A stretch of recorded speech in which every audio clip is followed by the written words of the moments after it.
Hello there. So this is a Brother printer. This is the model number here, HL-L2390DW. Right here, there's a sticker that tells you which cartridge you want to get, TN760 for the high capacity one, TN730 for the low capacity one. But today we're going to talk about one of the most common things that you're going to do with this printer, and that's probably load paper. So here's what we're gonna do. I'm gonna show you how to do that. So if you just approach this thing like it's just falling out of the sky, you have no idea. You might not know where to put the paper, right? Well, there's a little place here for your hand. This is plastic. All this is plastic. This is a door for the toner cartridge. So right in between, right here, you can put your thumb right here, and that's pretty firm. You can press firmly there.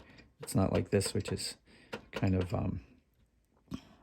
flimsy plastic on the firm plastic, and then pull with your fingers here, push with your thumb very gently like that. I know I'm always used to seeing plastic bits on machines and thinking I'm going to destroy them, so that's why I'm being so particular about that. Now the tray comes out all the way, but you don't want to pull it out all the way. You just want to put some more paper in here like that on top. So a little right here, there's this little part that's the latch that catches right here to lock it, so you can see that. Make sure the printer paper is resting firmly down, no curly ends or anything like that would get caught and cause a jam.